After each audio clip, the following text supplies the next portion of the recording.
News in 5. News and developments making headlines around the world in 5 minutes. World News in 5. Here on Radyo Pilipinas Worldwide.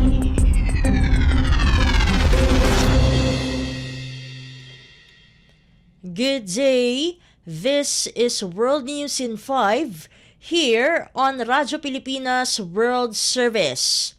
The United States is cracking down on Yemen's Houthi rebels, redesignating them as a specially designated global terrorist group following weeks of missile and drone attacks on international shipping in the Red Sea and Gulf of Aden. The move follows repeated demands from the United States and other countries for the Houthis to stop firing on commercial shipping. But the demands have been ignored and attacks have continued despite a series of airstrikes by the US and Britain aimed at taking out radar systems and launch sites used in the attacks. U.S. officials point to about 30 attacks from Houthi-controlled areas of Yemen since mid-November, impacting citizens, cargo, and vessels from more than 50 countries. Officials have also said that since the attacks started, some 2,000 ships have been diverted thousands of miles to avoid the Red Sea. Additionally, Houthi militants have threatened or taken hostage mariners from more than 20 countries. On Tuesday, the U.S. for the first time carried out a series of preemptive strikes, destroying 4 Houthi anti-ship ballistic missiles before they could be launched. World News in 5. Here on Radyo Pilipinas Worldwide. In other news overseas, Ukraine's military said it destroyed 19 of the 20 drones launched by Russia in overnight attacks, but officials said falling debris wounded 3 people in the southern port of Odessa. The military said most of the drones targeted the Odessa region.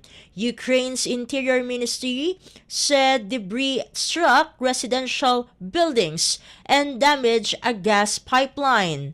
The drone assault followed missile attacks on Tuesday that wounded at least 17 people in the northeastern city of Kharkiv.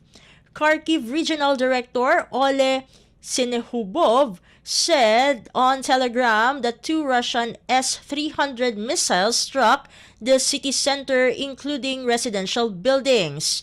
Meanwhile, Kharkiv Mayor Ihor Terekhov posted on Telegram that the missiles damaged at least 10 buildings and hit precisely where there is no military infrastructure and precisely where there are, in fact, residences. World News in 5. Here on Radyo Pilipinas Worldwide. And for our Philippine Embassy and Consulate news, members of the Church of God International or MCGI in Timor-Leste, headed by its representative Mr. Robert Navoa, organized a free store event marking its final leg of MCGI Cares program's series of charitable activities from the 11th to the 14th of January.